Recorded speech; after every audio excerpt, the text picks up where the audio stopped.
India vs England. Ben Duckett's unbeaten ton leads tourists fight back.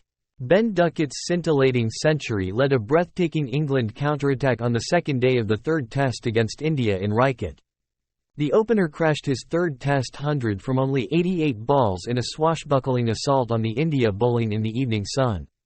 Duckett added 84 from 80 balls with Zach Crawley for the first wicket, then another 93 off 102 with Ollie Pope.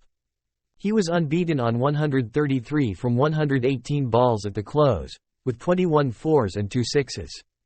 Duckett had taken England to 207-2 from only 35 overs, 238 behind India's 445. England started the day by removing night watchman Kuldeep Yadav and Ravindra Jadeja, finally out for 1-1-2, inside the first 5 overs, but were then frustrated by a partnership of 79 between debutant Dhruv Jurel and Ravichandran Ashwin. It was the beginning of an eventful day for Ashwin, who was the culprit when India were penalised 5 runs for running on the pitch and then removed Crawley to become the 9th bowler to reach 500 test wickets. Even after getting through Ashwin and Jurel, England were frustrated by a last wicket stand of 30 between Jasprit Bumrah and Mohammad Siraj. Then came the Duckett pyrotechnics, another thrilling chapter in a superb series tantalisingly poised at 1-1. England baseball when they need it most. Realistically, England were staring down the barrel of the match and possibly the series at the end of India's innings.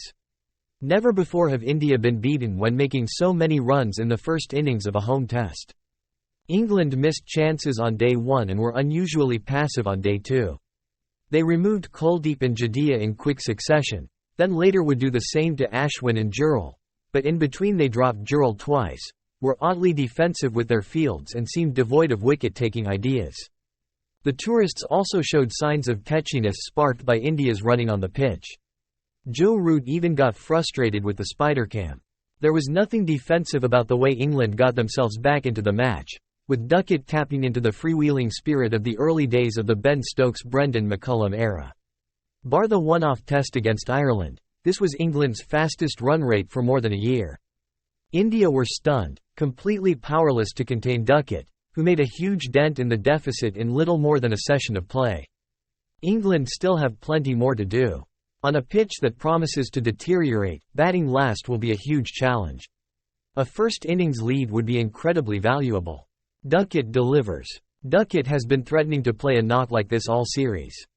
In all 4 prior innings he reached 20, but never got past 47. This was a memorable blitz, at one point threatening Gilbert Jessop's 122-year-old record for the fastest England Test 100. Surely it is only a matter of time before a member of this England team better Jessop's 76 balls. Duckett's highlight reel stroke play had him scoring through 360 degrees. When there was width, he cut. If the ball was too full, he played drives through the covers or down the ground. He played his trademark sweeps to the spinners, with Kuldeep belted for 7 runs and over and Jadeja more than 8. The left-hander's half-century came from only 39 balls. Crawley's contribution to the opening stand was only 15, and after he top-edged a sweep to give Ashwin his landmark wicket, Pope eased into Duckett's slipstream. Duckett survived an LBW review on 79 when he was struck by a searing Bumrah Yorker, then drove Siraj for 4 to complete the second fastest 100 by an England opener in tests after Crawley's 86 balls. Duckett's celebrations were passionate, but that turned to disbelief when Pope was given LBW on review to Siraj for 39, the ball shown to be clipping the top of leg stump. It left Root to restore calm on 9 not out, though Duckett did also survive an LBW review against Ashwin in the final over of the day. England finally tamed the tail. India resumed on 326-5 and England would have had hopes of limiting their total after Kuldeep edged James Anderson and Jadeja chipped back to Root. But wicketkeeper Jurel looked assured and Ashwin was typically obdurate. England captain Stokes opted against his usual close catchers, while Mark Wood was asked to bowl a back-breaking spell of bouncers either side of lunch, without success. During the 8th wicket partnership came the moment of controversy. India had been given a warning on the first day for Jadeja running down the pitch. When Ashwin repeated the crime, umpire Joel Wilson stepped in. Leg spinner Rehan Ahmed finally made the breakthrough. Ashwin scooped to mid-on 37 and Jurel, dropped by both Pope and Stokes on 32, edged a cut on 46. England still had to endure Bumrah swiping 26 before he was pinned in front to give Wood a fourth wicket. The penalty runs meant England began their innings on 5-0, not that Duckett needed the head start. Neck and neck, reaction. India spinner Ravichandran Ashwin. I would like to dedicate my 500th wicket to my father.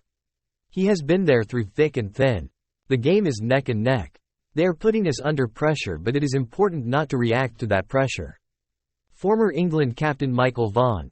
One of the incredible days of Test cricket.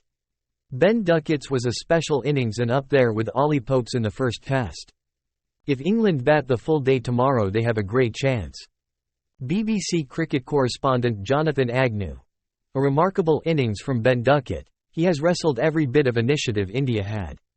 What a day, but England